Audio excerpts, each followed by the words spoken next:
alamin. Wassalatu wassalamu ala asrofil anbiya'i wal mursalin wa ala alihi wa sahbihi ajmain, amma ba'd.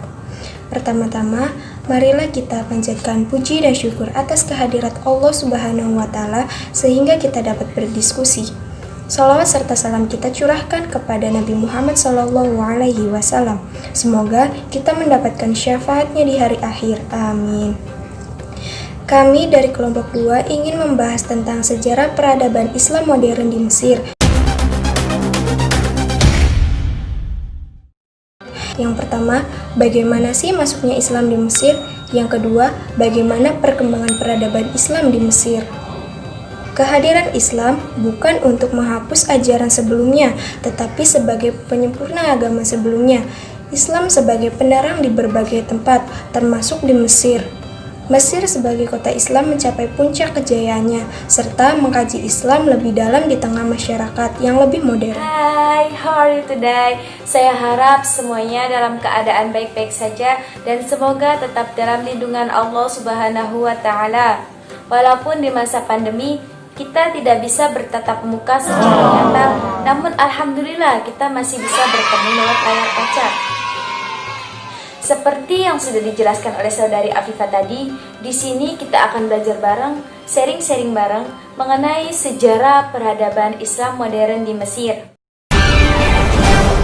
Namun sebelumnya perlu kita ketahui terlebih dahulu nih teman-teman, bagaimana sih kedatangan Islam di Mesir? Serta bagaimana perkembangan peradaban Islam di Mesir itu sendiri. Ya, walaupun kita tidak pernah tahu kejadian seperti apa pada masa itu, kita juga tidak pernah ada pada masanya. Namun sejarah bukan hanya tentang kisah, banyak makna dan hikmah yang dapat kita ambil di dalamnya. Teman-teman, ketika kita mendengar kata Mesir, apa sih yang ada dalam pikiran kita? Apakah kita berpikir tentang piramidanya? Atau tentang sungai Nil yang terpanjang di dunia katanya? Atau bahkan berpikir tentang Universitas Al-Azhar yang ternama? Nah teman-teman, kalian pasti sudah mengetahui nih bahwasanya Islam itu merupakan agama yang sudah tersebar di seluruh pertengahan bumi ini, yang terbentang dari tepi Laut Afrika sampai Laut Pasifik Selatan, dari padang rumput Siberia sampai ke pelosok Asia Tenggara. Lalu bagaimana tentang kedatangan Islam itu sendiri di Mesir? Jadi Mesir itu merupakan sebuah kawasan di Afrika Utara. Pada abad 1 Hijriah atau 7 Masehi, kondisi sosial masyarakat Afrika Utara ini barbar atau tidak berperadaban, nomaden, berpindah-pindah, kesukuan, dan patriarki.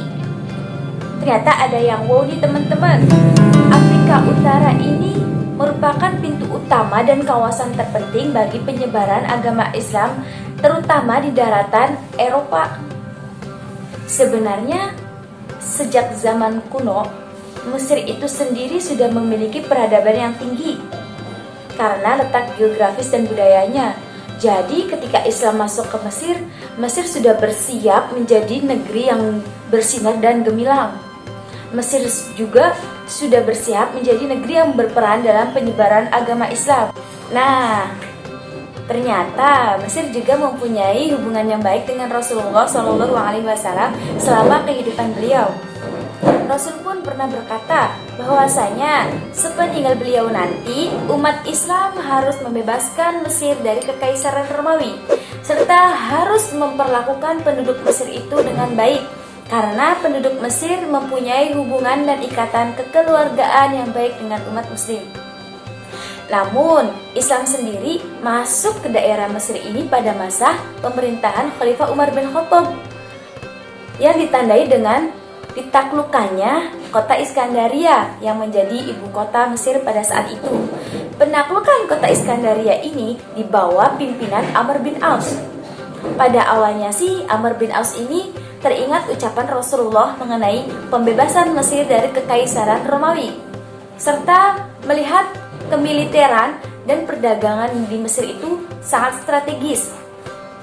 Mesir juga mempunyai tanah yang subur, disertai dengan sungai sebagai sumber perairan.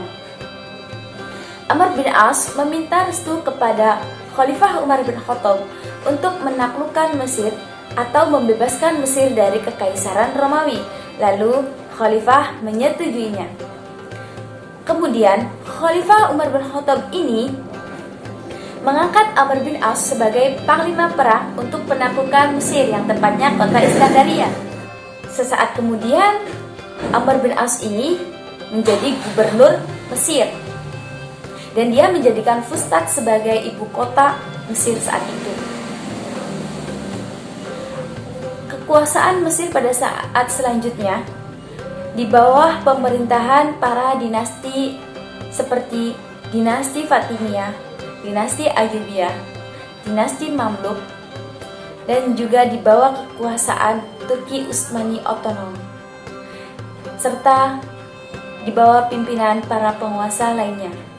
Mengenai perkembangan Islam di Mesir akan dilanjutkan oleh rekan saya selanjutnya. Terima kasih. Bismillahirrahmanirrahim. Assalamualaikum warahmatullahi wabarakatuh. Terima kasih para teman-teman yang sudah mendengarkan dari hasil diskusi kami disampaikan kepada teman-teman. Saya akan menyampaikan tentang perkembangan Islam yang ada di Mesir.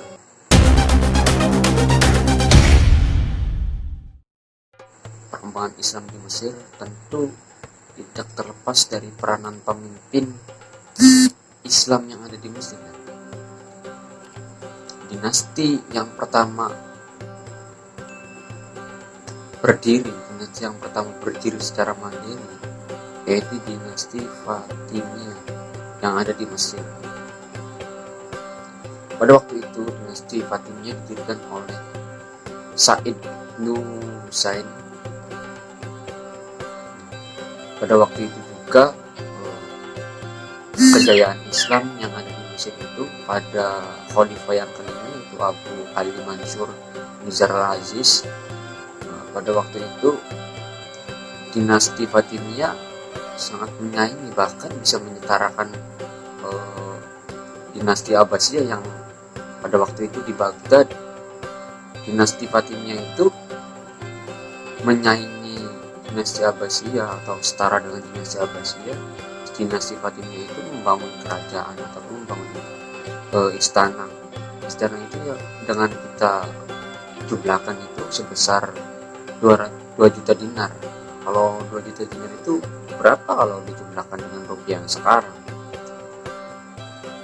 Pada waktu itu dinasti Fatimiyah sangat berjaya dan sangat berkembang waktu khalifah yang kelima, yaitu Abu Mansur Nizar al-Aziz. Beliau itu pemimpin yang sangat bijaksana, lemah lembut, sangat toleransi, bahkan agama Islam itu baru merasakan itu. Beliau itu wafat. Ketika wafat, barulah dinasti Fatimiyah itu mengalami kemunduran yang sangat drastis. Kenapa mengalami kemunduran yang sangat drastis? Karena pada pergantian pemimpin, dinasti Fatimiyah itu sangat mengalami kemunduran karena seorang pemimpinnya itu, ya menurut saya pribadi ketika saya membaca jurnal tersebut, pemimpin itu bukannya tidak layak, memang sangat tidak layak untuk menjadi pemimpin karena sangat-sangat kejam, sudah membunuh, sangat-sangat tidak bertoleransi, sangat-sangat tidak menghargai. Itu sangat disayangkan ketika pemimpin mempunyai karakteristik seperti itu. Baik, mungkin penjelasan dari masa kejayaannya sangat sedikit, ya mungkin kita akan diskusikan bersama. Kita akan lanjutkan kepada saudara Deden Zainal mungkin yang akan membahas tentang mengenai kemunduran dinasti Fatimiyah. Terima kasih, mohon maaf atas kesalahannya, kurangnya. Belum maafin bila komentar. Wassalamualaikum warahmatullahi wabarakatuh. Apa kabar kawan-kawan semua? Semoga kita diberikan kesehatan oleh Allah Subhanahu wa Ta'ala. Amin ya Allah ya Rabbal Alamin. Untuk kesempatan kali ini, yaitu saya akan sedikit membahas tentang masa kemunduran dinasti Fatimiyah.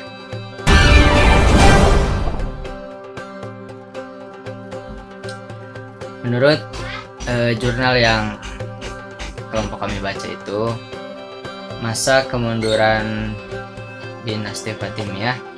Dinasti Fatimiyah itu dipimpin oleh Abu Ali Mansur Al-Hakim pada tahun 996 sampai 1021 Masehi. Nah, beliau itu masih berumur 11 tahun ketika kepemimpinan beliau itu mengalami kemunduran atau masa kemunduran itu. Karena apa? Karena beliau menunjukkan sikap yang atau tindakan-tindakan yang kejam. Contohnya, tindakan kejam tersebut dia membunuh wazirnya, terus dia menghancurkan gereja Kristen, bahkan dia menghancurkan kuburan suci umat Kristen. Jadi itulah yang menyebabkan kemunduran dinasti Fatimiyah pada masa kepemimpinan Abu Mansur Al-Hakim. Mungkin tindakan-tindakan yang kejam tersebut tidak menunjukkan sikap toleransi antar perbedaan atau antar umat beragama lainnya. Karena tidak adanya sikap toleran itu bisa menimbulkan banyak perpecahan. Bisa saja ya jadi saling membunuh atau saling antai permusuhan lah. Beda halnya dengan kepemimpinan sebelumnya, yaitu sangat menjunjung tinggi sikap toleransi atau saling menghargai. Nah, setelah itu dia terbunuh pada singkat ceritanya itu dia terbunuh pada tanggal 13 Februari 1021 Masehi di Muktam. Di sini tidak disebutkan ya tentang terbunuhnya itu saat kejadian apanya, namun di sini sejarawan menyimpulkan bahwa kematian beliau itu dilakukan oleh adiknya sendiri yang bernama Syed Al-Muluk.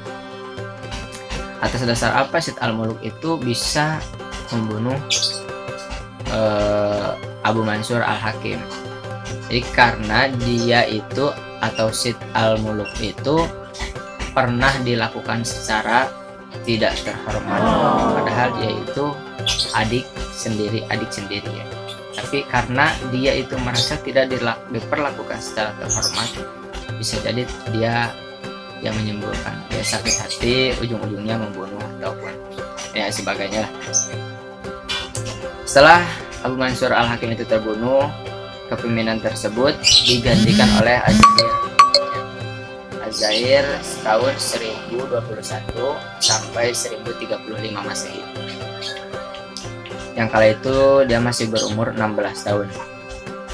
Nah, di masa kepemimpinan Az-Zahir itu dinasti Fatimiyah malah semakin kacau ataupun malah semakin tidak karuan lah. Intinya tidak karuan, mengalami terus kemunduran. Singkat cerita, dinasti Fatimiyah itu diakhiri oleh kepemimpinan Salahuddin Al-Ayyubi. Salahuddin Al-Ayyubi itu pada tahun 1171 Masehi. 1171 Masehi. Nah, di saat ataupun pada masa kepemimpinan Salahuddin Al-Ayyubi itu dia tidak menghancurkan Kairo yang dibangun oleh dinasti Fatimiyah dulu. Bahkan dia sangat berantusias untuk melanjutkan cita-cita ataupun apa yang diinginkan, tujuan-tujuan yang diinginkan pada masa kepemimpinan sebelum-sebelumnya.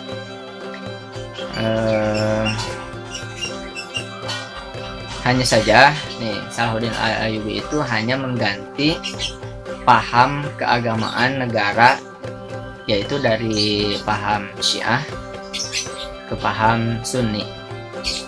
Bahkan dia itu di saat kepemimpinan Salahuddin Al-Ayyubi itu membangun sekolah, masjid, terus rumah sakit, fasilitas buat orang yang sakit jiwa, dan fasilitas-fasilitas lainnya yang mungkin di sini tidak disebutkan. Salahuddin Al-Ayyubi itu terkenal dengan perang salib ya teman-teman. Perang salib itu adalah perang antara umat Kristen dan umat Islam. Mungkin cukup sekian yang dapat saya sampaikan. Kurang dan lebihnya saya mohon maaf, ataupun banyak kesalahan-kesalahan kata dalam menyampaikan materi. Ya, saya mohon maaf yang sebesar-besarnya. Billahi taufiq wal hidayah. Assalamualaikum warahmatullahi wabarakatuh.